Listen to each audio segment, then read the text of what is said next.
You ran against President Bush 41. It was a bitter campaign. He was defeated for re-election. How did you manage later to develop a close relationship? Wasn't that very difficult or awkward at times because you had run against each other? He had called you names, you had called him names. How did you come together? I think it helped that we had some contact before.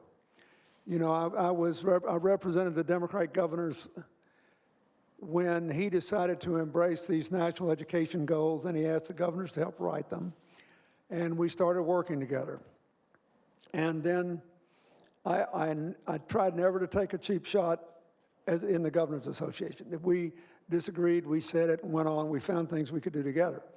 And I think the other thing is, like I said, he deserves a lot of credit, because if he hadn't asked us to do this tsunami work together, I'm not sure the relationship would have ever flowered the way it did.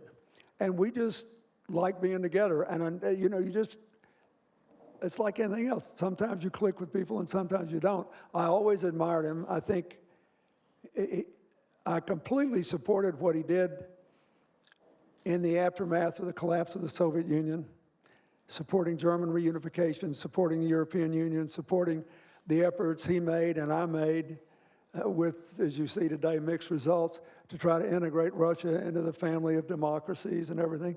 And so we just started working together on this tsunami thing. It's easy to forget now because it was a long time ago, but I mean, they lost 300,000 people in a matter of minutes in several countries, and then President Bush said, America's got to do our part. Most people couldn't find a lot of those little countries on the map, but they were part of the global community that he was willing to take our fair share of responsibility for. But that was your relationship with President Bush 41, but how did you become close? Because you... Well, I got a different take on what I think is one of the most... All right. One of the most unique relationships and an important relationship in U.S. political history.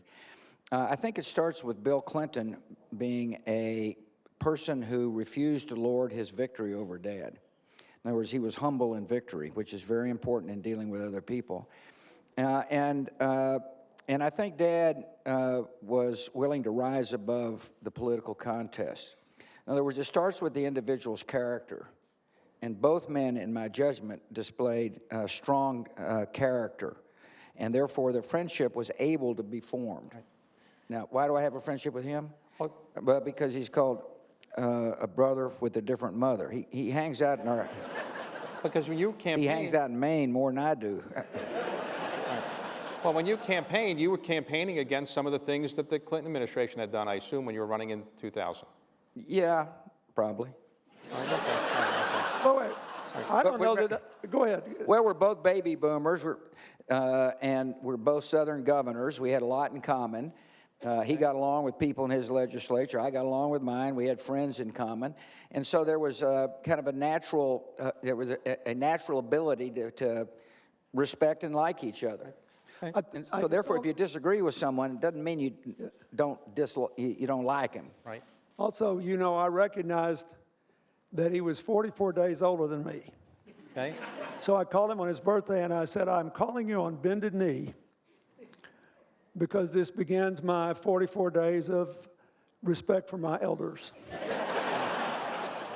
When I was president, I would call Bill, and, you know, he was very helpful. And it wasn't, you know, it was, he knew a lot about a variety of issues, particularly international affairs that I was interested in. I knew I could count on him for good advice, and he was gracious in receiving my calls.